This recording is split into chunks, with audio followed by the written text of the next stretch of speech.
The bus arrived late that evening, as it always did on Thursdays. Mira stepped off with a bag of groceries in one hand and a quiet exhaustion in the other.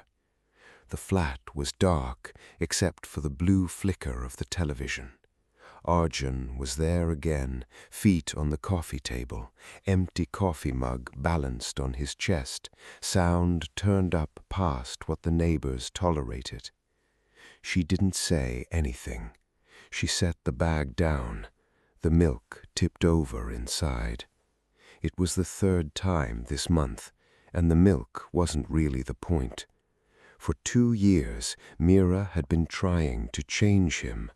She made charts for chores. She left notes on the fridge in gentle handwriting that became less gentle each week. She argued about responsibility, about respect, about how this isn't how adults live. Arjun would nod, promise to do better, and a week later the pattern would return. Not out of spite, just out of who he was, relaxed to the point of carelessness, comfortable to the point of obliviousness. And Mira's comfort had a different shape. It needed order. It needed intention. So the apartment became a battlefield of small things, the dishes, the volume, the plants she bought that died because he forgot to water them. Each time she spoke, it came out as correction. Each time he heard it, it sounded like criticism. One night, after another argument, he slept on the couch. Mira lay awake in the bedroom, staring at the ceiling, asking herself the question she'd been avoiding. Can people really change just because I want them to? The thought flipped, and it landed hard. How would I feel if he tried to force his expectations on me? She imagined him leaving sticky notes about how she should stop staying late at work, about how she should be more spontaneous, about how her way of handling money was too rigid. She imagined the heat rising in her chest, the immediate urge to shut the door, to prove him wrong just because he told her she was wrong. Force creates pressure. Pressure creates resistance. She'd felt it, he'd felt it, and they'd been calling it love. 2 weeks later, Mira's mother came to visit for 10 days. Her mother never reorganized the kitchen. She never commented on Arjun's sleep schedule. The first morning, Arjun left his plate on the table. Her mother picked it up, washed it, and said, "You work late hours, don't you? Must be tiring. No edge to it, just observation." The second time, Arjun caught her and took the plate from her hands. "I've got it, Auntie." On the 4th day, he watered Mira's plants without being asked. On the 7th, he lowered the television volume on his own when he saw Mira had a headache. Mira watched it happen and couldn't understand why. Her mother hadn't made a single request.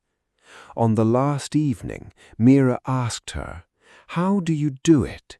You don't try to fix anything, and yet—" Her mother smiled and stirred tea slowly.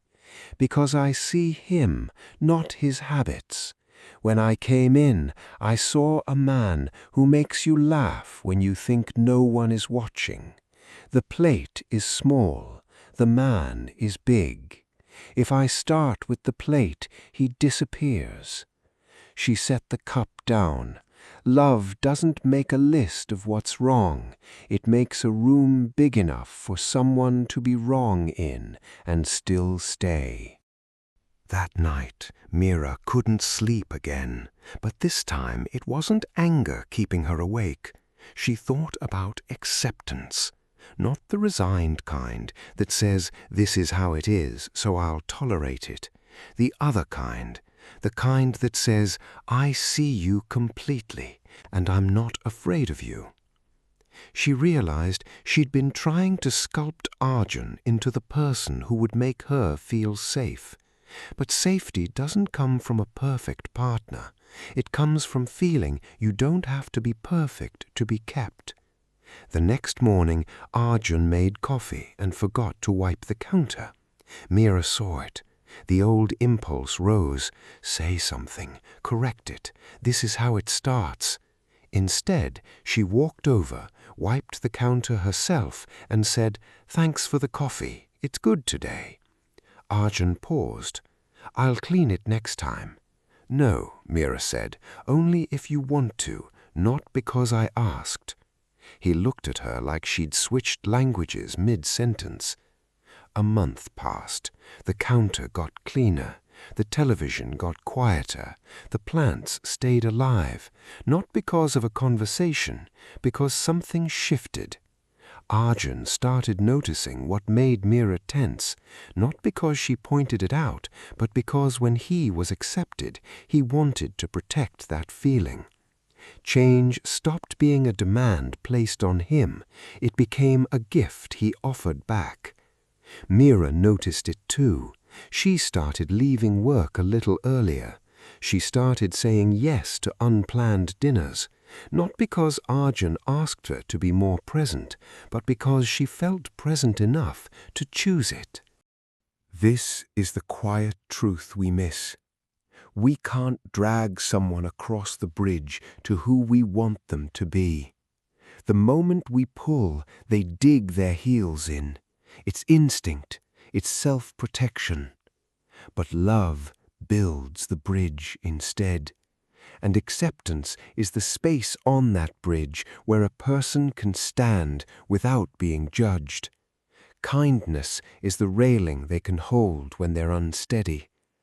From that space, a person starts to look at their own behavior differently. If my habit hurts her, can I adjust? If my choice costs us peace, can I reconsider? Not out of fear, out of care. It's no longer compulsion, it's reciprocity. Force builds walls. You can see them go up brick by brick. Silence, defensiveness, resentment. Love builds bridges. You don't always notice them going up. One day you realize you can cross over to each other without armor. And where there is love, there is room for understanding. Where there is kindness, there is room for compromise. Where there is acceptance, change stops being a battle and becomes a quiet, willing step forward. Meera and Arjun still have disagreements. They still leave milk out sometimes. But now, when it happens, one of them laughs and the other cleans it up without keeping score. Because the environment changed, not the person first. The air between them did. And in that air, both of them began to grow. What's one small space in your own relationships where acceptance might matter more than correction right now? We all do it.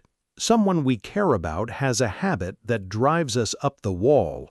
Maybe it's the way they leave dishes in the sink, or how they shut down during hard conversations, or the choices they make that ripple into our lives. And because we care, because their actions touch us, our first instinct is to fix it. We point it out, we suggest, we push. Sometimes we demand. It feels justified. After all, if they just changed this one thing, life would be easier for both of us. But let's flip the lens for a second. Imagine someone coming to you with a list of edits. Change how you spend Sunday mornings. Stop laughing so loud. Be more ambitious. Be less sensitive.